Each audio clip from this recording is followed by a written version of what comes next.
میں اس کی محبت کا اسیر ہو چکا تھا۔ اس کے بنا ایک منٹ بھی رہنا میرے لیے بہت دشوار تھا۔ ان 10 سالوں میں ہماری کوئی اولاد نہیں ہوئی تھی۔ اس بارے میں لوگ ہم دونوں سے طرح طرح کے سوال کرتے۔ ماں کو بھی بہت خواہش تھی کہ میرا کوئی بچہ ہو۔ جب بھی میں انم سے اس متعلق بات کرتا تو وہ کہہ دیتی کہ یہ ممکن نہیں، لیکن میں پھر بھی اس کے ساتھ بہت خوش تھا۔ اس کے چلے جانے سے میری زندگی میں اندھیرا ہی اندھیرا چھا گیا۔ میرے دل کو سکون نہ ملتا تھا۔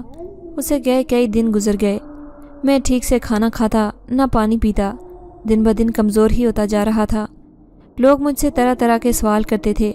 کوئی کہتا اس کی بیوی سے چھوڑ کر بھاگ گئی ہے، کوئی کس طرح کے سوال کرتا، کوئی کس طرح کے، لیکن میں کسی کی بات کا کوئی جواب نہ دیتا تھا، کیونکہ میں خود اندر سے ٹوٹ چکا تھا۔ مجھے ایسے لگ رہا تھا کہ میری زندگی سب سے قیمتی چیز چھن چکی ہے۔ میرے پاس بہت زیادہ مال و دولت تھا، گاڑیاں تھیں، بنگلہ تھا، لیکن میری محبت میرے پاس نہ تھی۔ میں اسے دن رات یاد کر کے روتا رہتا، لیکن وہ نہ جانے کہاں چلی گئی تھی۔ ایک دن ایسے ہی میں اپنے بستر پر لیٹا انم کے بارے میں سوچ رہا تھا، تبھی مجھے ایک سایہ سا نظر آیا۔ میں جلدی سے اٹھ کر بیٹھ گیا۔ جیسے ہی میں نے دیکھا میرے سامنے بالکل انم کھڑی تھی۔ میں اسے دیکھ کر خوش ہو گیا۔ جیسے ہی میں اسے پکڑنے کے لیے آگے بڑھا، وہ وہاں سے غائب ہو کر دوسری سائڈ پر کھڑی ہو گئی۔ تبھی میں بولا کہ تم اتنے دنوں سے کہاں تھی؟ تم مجھ سے بھاگ کیوں رہی ہو؟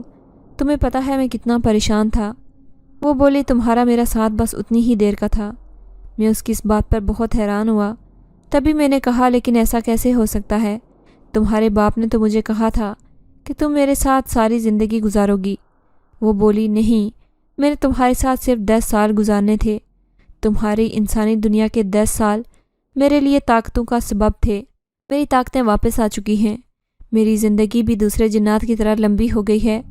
جس طرح تم مجھ سے محبت کرتے ہو، اسی طرح میں بھی تم سے بے پناہ محبت کرتی ہوں۔ لیکن میں کیا کروں؟ میں اب تمہارے ساتھ نہیں رہ سکتی، کیونکہ میں ایک جنزادی ہوں۔ پہلے میرے اندر میری طاقتیں نہیں تھیں۔ جیسے ہی میری طاقتیں واپس آئی ہیں، میں اگر تمہارے پاس رہوں گی تو تم نقصان اٹھاؤ گے، کیونکہ ایک جنزادی اور انسان کا ملاپ قیامت ڈھا دیتا ہے۔ میں آگ ہوں اور تم مٹی۔ آگ اور مٹی کبھی ایک نہیں ہو سکتے۔ اس لیے میں تمہیں اور تمہارے گھر والوں کو پریشانی میں نہیں ڈال سکتی، کیونکہ میں تم سے محبت کرتی ہوں۔ اسی لیے میں تمہیں ہمیشہ ہمیشہ کے لیے چھوڑ کر جا رہی ہوں۔ اب میں کبھی تمہاری زندگی میں واپس نہیں آؤں گی۔ تم دوسری شادی کر لینا، مجھے اپنے دل سے نکالنے کی کوشش کرنا، کیونکہ جو ساتھ نہیں رہتے ان کو یاد کرنا فضول ہے۔ میں نے جتنی دیر تمہارے ساتھ گزاری ہے وہ میں کبھی نہیں بھولوں گی۔ میری آنکھوں سے بے بہا آنسو بہے جا رہے تھے۔ انم کی یہ باتیں سیدھا میرے دل پر وار کر رہی تھیں۔ پتہ نہیں اس میں اتنی ہمت کہاں سے آ گئی تھی۔ وہ تو بالکل معصوم سی شہزادی سی ایک لڑکی تھی۔ جیسے ہی اس کی جناتی طاقتیں واپس آئیں، یہ تو بالکل بدل گئی تھی۔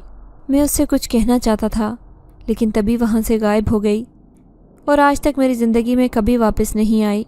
اس بات کو کئی سال بیت گئے۔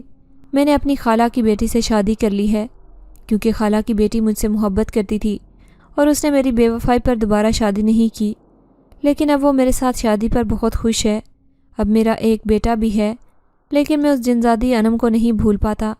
بار بار وہ مجھے یاد آتی ہے۔ میری اس بات سے میری بیوی بہت پریشان ہے۔ اسے لگتا ہے کہ میں اس سے بے وفائی کر رہا ہوں، لیکن میں اسے کیا بتاؤں کہ میرے دل میں جو انگارے جل رہے ہیں یہ کسی بھی طرح نہیں بجھ سکتے۔